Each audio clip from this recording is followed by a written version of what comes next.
Hello, and welcome to the Complex Care Journal Club podcast. My name is Kathleen Huth. I am a pediatrician at Boston Children's Hospital and your host for this episode. In this podcast series, we seek to discuss emerging evidence in the care of children with medical complexity and its implications for practice. This is a special episode recorded at the Pediatric Academic Societies, or PAS, 2024 annual meeting in Toronto, Ontario. PAS is a partnership of 4 pediatric organizations: the American Academy of Pediatrics, the Academic Pediatric Association, or APA, the Society for Pediatric Research, and the American Pediatric Society. The mission of the PAS meeting is to connect the global academic pediatric community to advance scientific discovery and promote innovation in child and adolescent health. The meeting has a track dedicated to children with chronic conditions, and the APA hosts a complex care and disability special interest group that highlights presentations that are particularly relevant to the care of children with medical complexity. We thought, what could be a better time and place to discuss practice-changing research in complex care? Kristie Malik, Emily Goodwin, and I circulated the poster and oral abstract sessions interviewing presenters about their research. Topics include neurodevelopmental and mental health diagnoses in children with medical complexity, predictors of emotional well-being in family caregivers, facilitators of trust between families and clinicians, using days at home as a quality measure, understaffed home nursing and association with acute care encounters, managing polypharmacy, an interagency collaborative model of care, and virtual comprehensive care services. Let's listen in. Thanks for having us. My name is Arakelyan. I'm a research project manager at Dartmouth Health Children's. And my name is Joanna Lyonar. I'm a pediatric hospitalist and professor of pediatrics, also at Dartmouth Health. Tell me the name of your presentation and a little bit about it.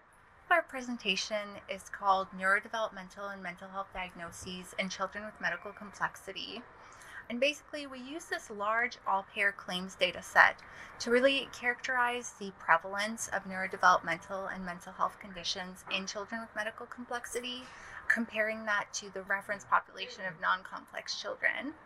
And just the high-level picture of what we found is that these conditions are far more prevalent in children with medical complexity than non-complex children. And when we also looked at how these conditions relate to healthcare utilization and in-hospital mortality, we found that among children with medical complexity who also have neurodevelopmental or mental health conditions, this was associated with essentially higher utilization across the continuum of care. What do you feel like is the practical implications for clinicians? So I think many of us working in clinical practice are aware of the increased rates of neurodevelopmental and mental health conditions in this population, but there are very few studies out there currently that actually enumerate the magnitude of those risks. And so I think that very real numbers that are shown in this presentation can be used to justify increased clinical focus on screening and risk identification, as well as justify ensuring that clinics have the resources to support this population. What are your messages for families and patients? I hope that the results of this study really help these families be seen and be heard, that the numbers, really amplify the struggle that many families are experiencing and speak to the need for recognition of the increased magnitude of risk experienced by families of children with medical complexity with respect to really need for multidisciplinary support. What is some research that you're hoping will be investigated by the complex care community in this upcoming year? As screening for mental and behavioral health conditions becomes increasingly commonplace in pediatric primary care, I think the question and the need in the complex care population is, how do we extend these screening tools? How do we validate screening tools in this population to ensure that needs are being identified? Because that's really a first step in order to address those needs. Mary, what about you? I would say here, just specifically in our studies, seeing that essentially 2 in 3 children with medical complexity have either a neurodevelopmental or mental health diagnosis really speaks to the burden of these conditions in this very vulnerable group of children. I feel like oftentimes in a clinical setting, maybe the physical conditions can take priority, and so the mental and behavioral health interventions, referring these kids to care, might take more of a back burner. I would really hope that these findings are used to integrate more resources, especially into general and outpatient settings where these kids are probably going to have more contact than specialized complex care clinics. Yeah, I feel like your cohort of platform presentations this morning was just phenomenal with the diversity, but also how we're moving to really pragmatic intervention research for kids with medical complexity is very exciting. All right, well, thank you. Hi, this is Emily Goodwin. I'm at the PAS session with Kevin Huyn and Justin Yu to present their work on predictors of emotional well-being in family caregivers of children with more complex special health care needs. Thanks for being here today. Thanks for inviting us. Thank you so much for having us. This is exciting. Yeah, it was really exciting to hear your presentation at PAS. Can you tell us a little bit about your study? The study focuses on trying to predict emotional well-being among family caregivers of more complex children with special health care needs. And we think this is an important topic to study because emotional well-being is a key driver of a family caregiver's ability to care for their child. And previous work has shown that caregivers with poorer emotional well-being can result in poorer child health outcomes, as well as strained familial relationships. And to help support this population of caregivers, as well as their children, we wanted to learn more about the factors that affect their emotional well-being. What do you think are the implications from clinical practice from your study? Specifically, what do you recommend for members of the interprofessional healthcare team or messages for patients and families? I think one big thing is, if team members can, to screen for caregiver emotional support, because our study has found that caregivers without a source of emotional support are at much higher risk of having reduced emotional well-being. And so if there can be some type of screening, as well as tailored psychosocial support interventions for these caregivers, can really help support them in terms of their ability to care for their child. Just to add, I think specifically for the complex care community, what Kevin found was that enhanced care coordination support clearly is important. And sources of emotional support are also just as important. So I think for the field, what that means is, yes, we need to continue to disseminate and implement enhanced care coordination models and simplify the fragmented healthcare system, but our field also needs to start focusing on how do we provide enhanced emotional support and psychosocial support to these critical family caregivers. There's been so much great work here. Are there any presentations that you've seen here at the PAS meeting that you think will change your practice?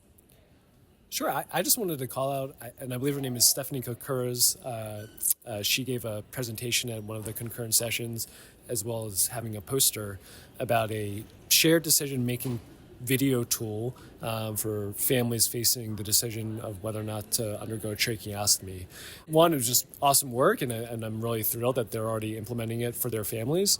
But also the themes that they decided to highlight for the video were actually, I think, practice-changing. It's not just talking about the pros and cons of a tracheostomy, but walking and introducing parents through the idea of what shared decision-making actually is and how people can have different preferences about shared decision-making. That was really informative and something I'm going to try to implement more in my own practice. Is there any research areas that you're hoping can be discussed or investigated by the complex care community in the coming year?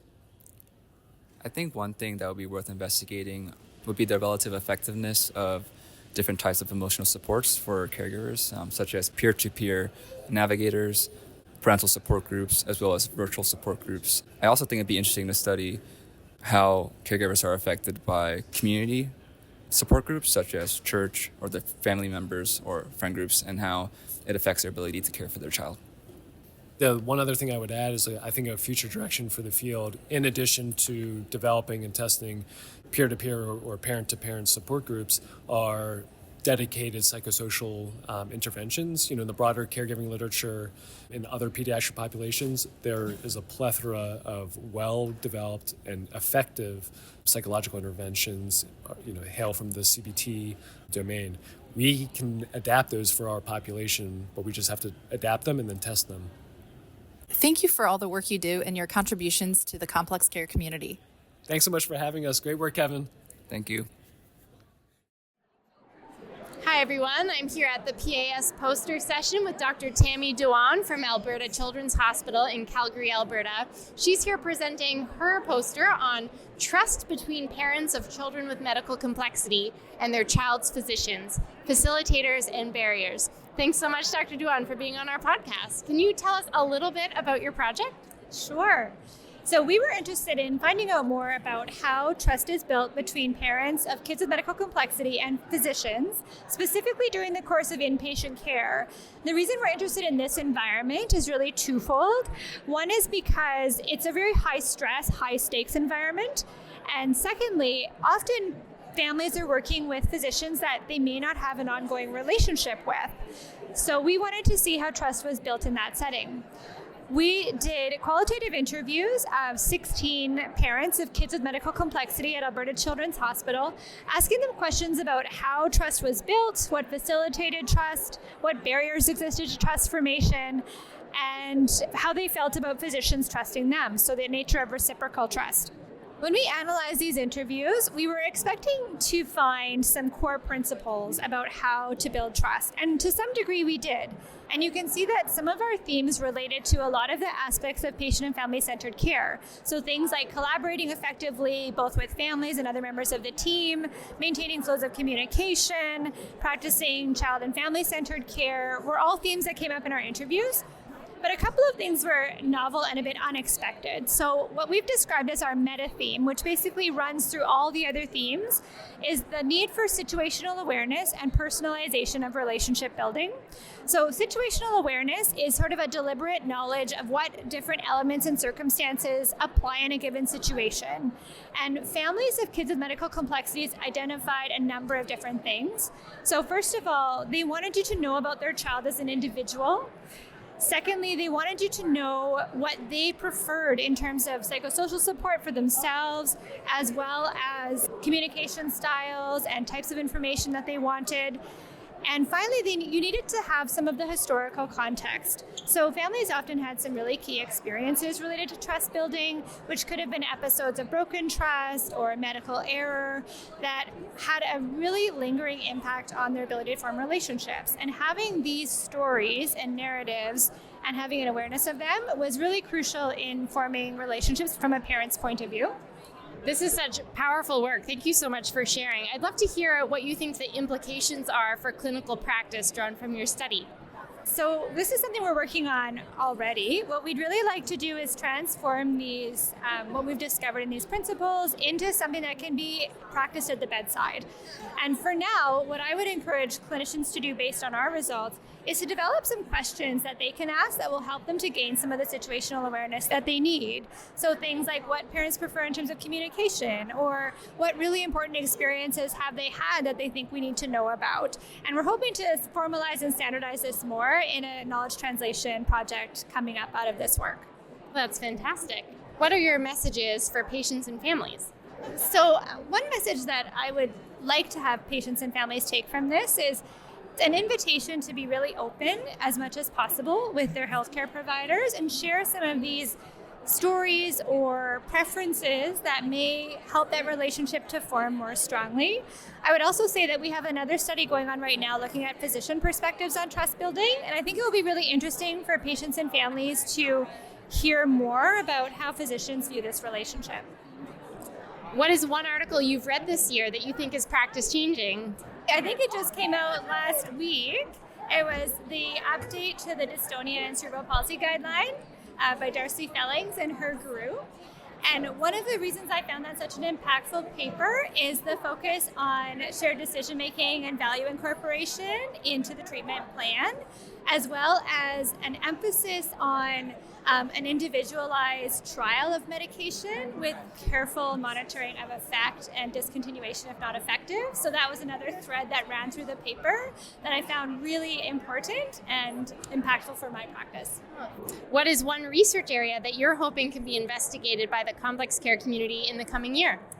I actually would really like to see people do more work around aspiration pneumonia in kids with neurological impairment, because it is one of the most common clinical conditions that bring them into hospital, which is the setting in which I practice.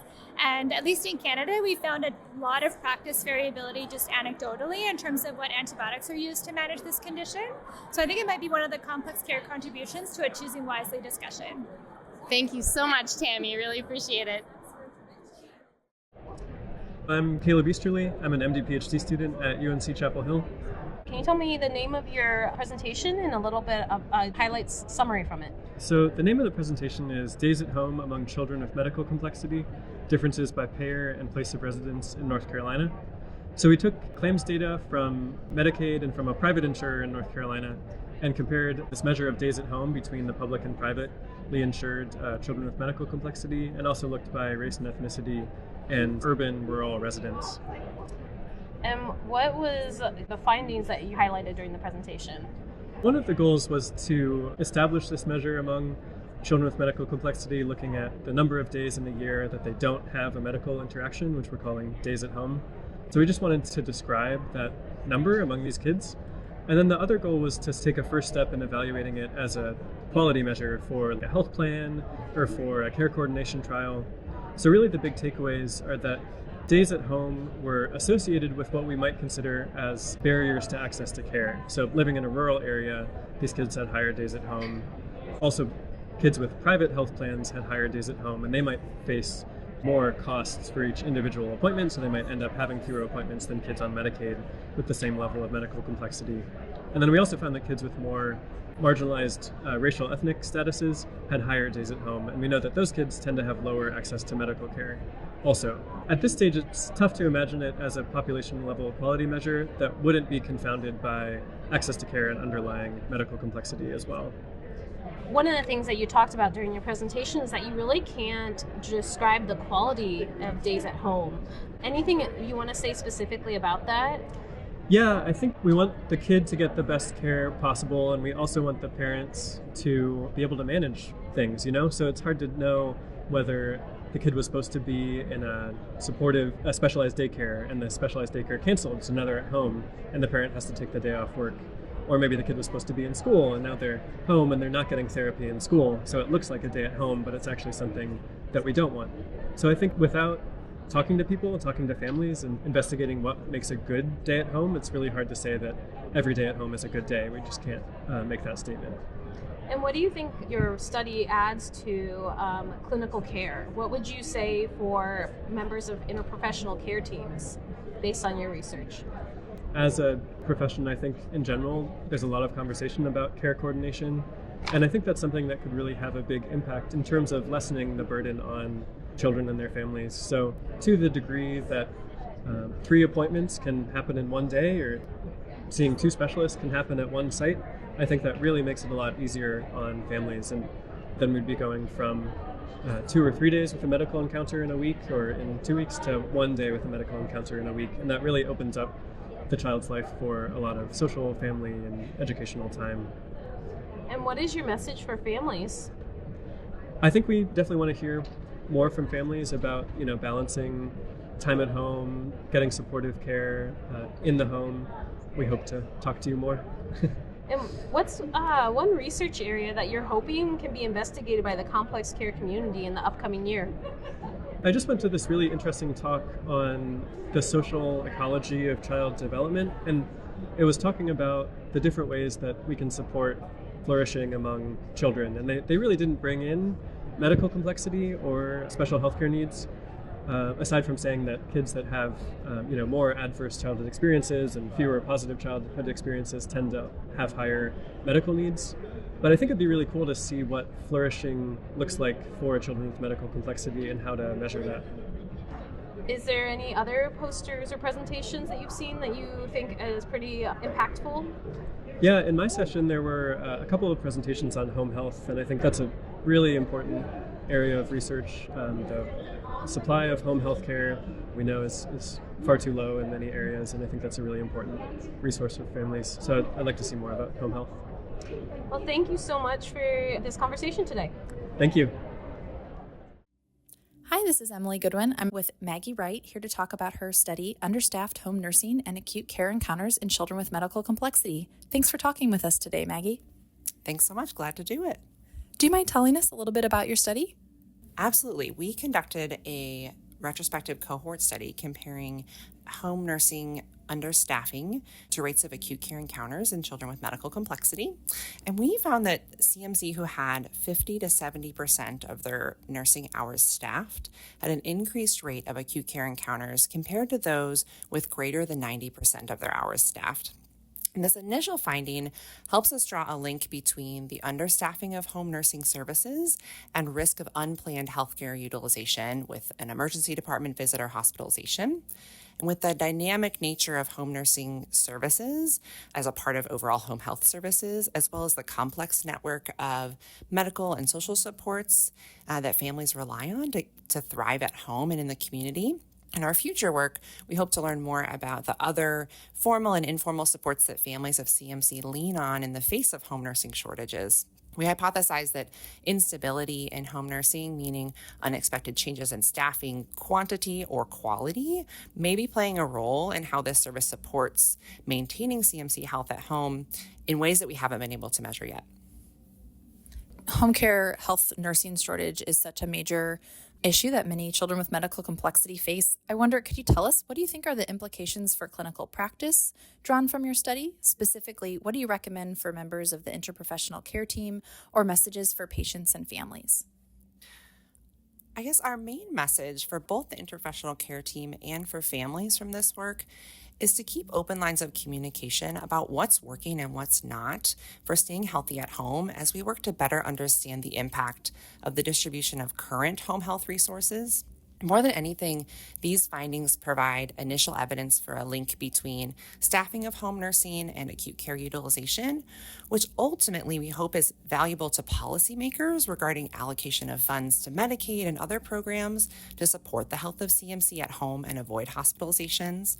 For the families and the care teams who are doing this work every day, I think the biggest takeaway from this initial project is we're seeing the impact of this in numbers, and it's hopefully going to give us better evidence to help guide the resources we have. Wonderful. Great work, Maggie. There's lots of wonderful work here at the PAS conference. Are there any presentations or posters you've seen that you think will change your clinical practice? Absolutely. There's been so much really exciting work here at PAS. One presentation that's sticking with me at the moment was Dr. Monsbach's presentation about initial findings in the ongoing MyTrach multi-center tracheostomy cohort based at Boston Children's, describing the association between different sort of clinical findings in children with tracheostomies and patterns of acute respiratory illnesses. I think it has the potential to have a huge clinical implications with regard to how to guide treatment of acute respiratory infections in children with tracheostomies. This is something I think about frequently in my clinical practice with the patients I care for, and improving the science that we use to guide this medical decision-making really has the potential to help figure out how and when to treat these illnesses with antibiotics and really partner better with families on figuring that out too. So I'm really excited to see what additional findings come out of that cohort. I am as well. Thank you so much, Maggie, for your contributions to the field of complex care and for talking with me today.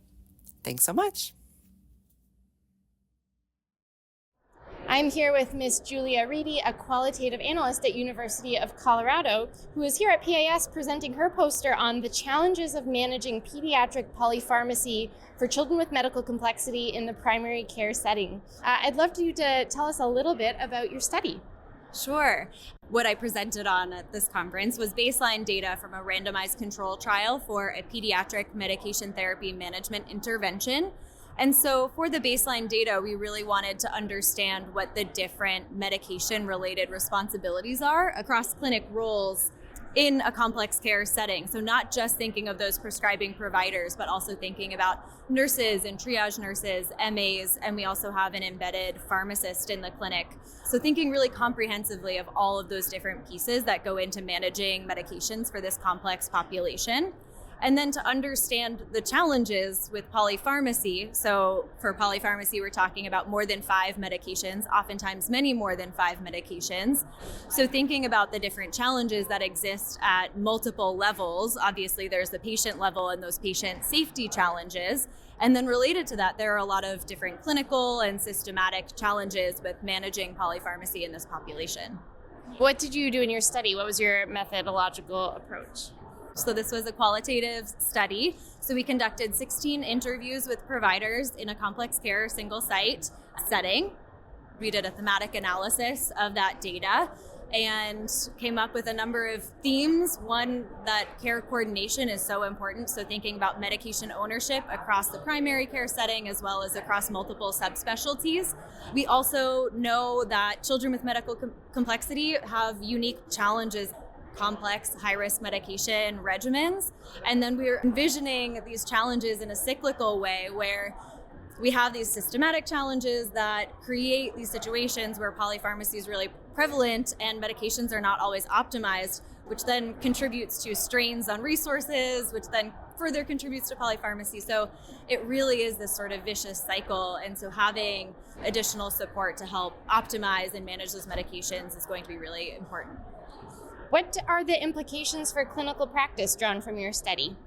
And I mentioned that we have an embedded pharmacist in the clinic. That's something that we have heard over and over again is really valuable as a resource to help manage polypharmacy. So the pharmacist is able to identify interactions with all these medications, provide recommendations around dosing or deprescribing medications where there are duplicative indications, all of those different pieces. And so what we've really heard is that proactive pharmacist involvement is really beneficial to simplifying medication regimens, which further reduces burden on families and caregivers.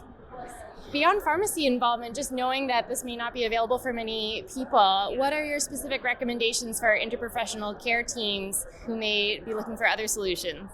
So we heard that having some form of centralized documentation around medications is really important, and just having easily accessible information about a patient's medication, particularly around who is prescribing that medication, what the indications are for those medications, and then also having really detailed descriptions of how those medications are or should be administered and what that dosing looks like to help promote family management at home. Sounds like communication strategies that really could be used by anyone on the care team related to documenting who is prescribing what and for what reason. Sounds like would be really helpful. Yes, absolutely. I'd love to hear what is one research area that you're hoping can be investigated by the complex care community in the coming year? So a personal research interest of mine is multilingual research, language inclusive research. And what we've heard from some of our interviewees as part of this project is that there are specific challenges with families that have a language preference other than English. So those families that have this additional communication challenge, like what we've been talking about already, to understand these medications, how they should be administered, it's really important that they fully understand all of these different aspects of medication management. And so having specific resources dedicated towards these families is going to be really important. Yeah, agreed. Just thinking about interventions that can support families that are equitable across, whether it be language or other circumstances, to ensure that medication safety is a priority for all families. Sounds like a very important area of work. Thank you for all the work that you and your team are doing, and have a great time at PAS. Thank you so much. My name is Savi Nageswaran. I am a professor in pediatrics, and I direct our Pediatric Enhanced Care Program, which is a complex care, palliative care program at Brenner Children's Hospital in Winston-Salem, North Carolina. My presentation is called Interagency Collaborative Model of Care for Children with Medical Complexity, a randomized control trial. And it is a study that tests the effectiveness of a new model of care. We're calling it ICOLAB, for interagency collaboration for short, in reducing healthcare utilization for CMC. From your findings, what do you think clinicians should take away for their care? I think that there is a value in collaboration across agencies or institutions, and that would be complex care team collaborating with primary care physicians, complex care team collaborating with home health nurses. There is an importance to that, and by doing that, we can add value to the system of care for CMC because resources are very limited. So by collaborating, we can maximize the value. What's your message for patients and their families from your study? My respect for families and caregivers especially has increased tremendously after the study, just knowing and seeing the data up close of the extensive nursing shortage that has happened and how much families have to do on their own. I didn't present this data here today, but we looked at nursing shifts for each child enrolled in the program. We found tremendous shortage in what was approved, what was actually filled versus what was approved. So only 67% of approved hours got filled. We are talking about kids who are on tracheostomy and ventilator. There are kids who just didn't have any home health nursing at all for 6 months. And of the 90-some children, we had data about only 3 children had continuous nursing coverage for 6 months. And that is a shame, I think. If any, other than the clinical trial itself, I think that we should have a conversation about how to improve home health nursing in this country and how to prevent the shortages. Does North Carolina participate in the home CNA, like the parent-trained CNA program? Yes, so this is very new. North Carolina's Medicaid waiver program, we call it CAPC, has a new provision in their recent renewal that just started that allows families to direct care. So that's called consumer-directed care. So that's new. There's also another provision called coordinated caregiving. So parents get a stipend for directing the care of their children. So those are positive moves, but it doesn't affect all children positively. It's only a subgroup of children. But we should encourage policies like that and make them more universally available. And what is one research area that you're hoping can be discussed and investigated by the complex care community in the coming year? I will talk about our own study that we just started. We got a very large funding from Patient-Centered Outcomes Research Institute, PCORI for short. So we are going to study telehealth at primary care practices. So it's a model that we are testing. It's called ePrime for Enhanced Primary Care. And it's a comparative effectiveness trial. So we're going to provide telehealth support services for caregivers of medically complex children and also facilitate telehealth in primary care practices and then provide clinical support to primary care physicians. So those are the 3 components of ePrime. And we're going to test whether that actually helps improve health outcomes of children and reduces caregiver stress. So I'm very excited about that. And I think there is a need to bring back pediatricians into the system of care of CMC. And I feel like the field has moved more toward tertiary care centers providing and leading care for CMC. So that's why we need to bring in pediatricians. And so I'm glad that we have an opportunity to do that. That's awesome. I'm very excited for that. I hope we can see it next year at PAS. Thanks. Hi, I'm Emily Goodwin, and I'm here with Ruchi Kaushik to talk about her study, Virtual First Comprehensive Care for Children with Medical Complexity under Population-Based Payment Model. Thank you so much for talking with me today. Oh, thank you. I'm honored to be here with you. Do you want to tell us a little bit about your study? Sure. So we provide wraparound comprehensive care services for children with medical complexity by partnering directly with managed care Medicaid organizations and primarily deliver this care virtually, although we do have a mobile integrated care team in some regions. Tell us a little bit about your program. So the health plans will attribute patients to us based on an adapted version of the pediatric complex chronic condition classification system. We accept those patients and then we basically cold call them. So currently between Texas and Florida, we have about 28,000 patients that have been attributed to us. Yeah, it's a really large number of patients. We call them and we describe our services, make sure that the family knows that we're a covered benefit through their health insurance, but that we don't replace their medical home or their primary care pediatrician, that rather we're an extra layer of support and we partner with their PCPs. And so we describe our app to them. It's our proprietary app that is secure. They download the app to their device and they can directly message us or get on video with us through the app itself.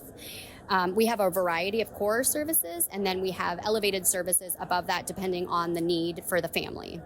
So our core services are acute care by video or by phone or by text. We have psychology services for our families, social services. So we do a full social determinants of health screening. We have a pharmacist and a pharmacy team, a dietitian. We have palliative care services. It's pretty broad.